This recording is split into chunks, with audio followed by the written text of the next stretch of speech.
The Art of Conversation, 12 Golden Rules by Josephine Turk Baker. Golden Rule number 10. Do not exaggerate. You may remember that one of the extracts that I read to you from my notebook referred to exaggeration in conversation. Do you know, I've been paying attention to this fault, and I find that it is decidedly general, even with people who are supposed to be honest and sincere. It is really one phase of falsifying. In my opinion, it is a very disagreeable habit, and one that a person should try to rid himself of. Parents cannot be too careful in the bringing up of their children, to see that they do not form the habit of exaggerating what they undertake to tell. Why, some persons cannot make the simplest statement without exaggerating the facts. For instance, if one undertakes to give the price of a garment or of some furniture, the amount paid is always increased in the telling of the story. And so with the narration of trivial events. The speaker will enlarge his statements until he presents a distorted picture to the mental vision of the listener. The exaggeration of facts should certainly be avoided, and a person can overcome this tendency in himself if, when he finds that he is making a misstatement, he will correct himself and give a true version. For example, if he finds that he is fixing the cost of a possession at $5 when it should be $4.50, he can correct the error without even betraying his intention to falsify. By doing this, he gradually trains himself to adhere to facts. For while the price of the article may be a matter of small consequence, it is a matter of far more importance that the person who has the habit shall correct his tendency to misstate facts. So again, when one is narrating an incident in one's experience, the same strict adherence to the facts should be observed. In this way, a person establishes a reputation for veracity. We all have friends in whose statements we place no reliance, simply because we know that they invariably exaggerate every fact that comes within their observation or experience. I know of no fault in conversation that is more grievous than this, nor that can give one such a general air of insincerity in all things.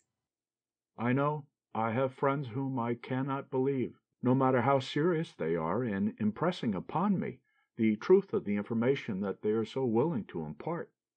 Of course, when persons of this kind attack the reputation of others, then, indeed, does their fault become a serious one.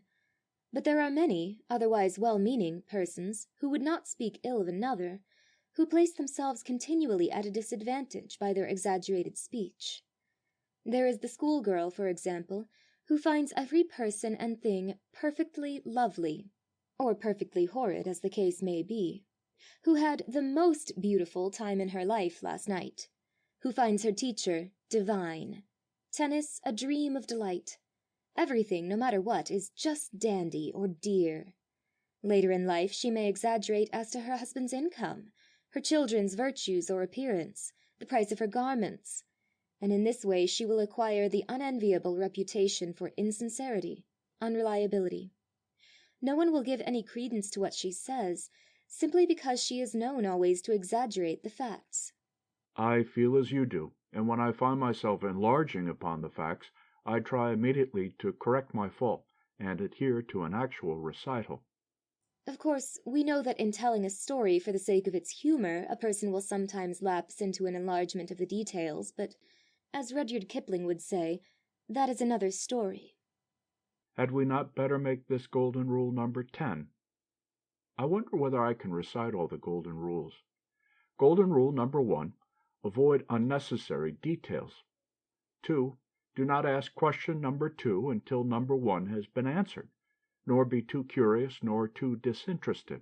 That is, do not ask too many questions, nor too few. 3, do not interrupt another while he is speaking. 4, do not contradict another, especially when the subject under discussion is of trivial importance. 5, do not do all the talking. Give your tired listener a chance. 6, be not continually the hero of your own story, and on the other hand, do not leave your story without a hero. 7, choose subjects of mutual interest. 8, be a good listener. 9, make your speech in harmony with your surroundings. 10, do not exaggerate, our new rule. End of section 10.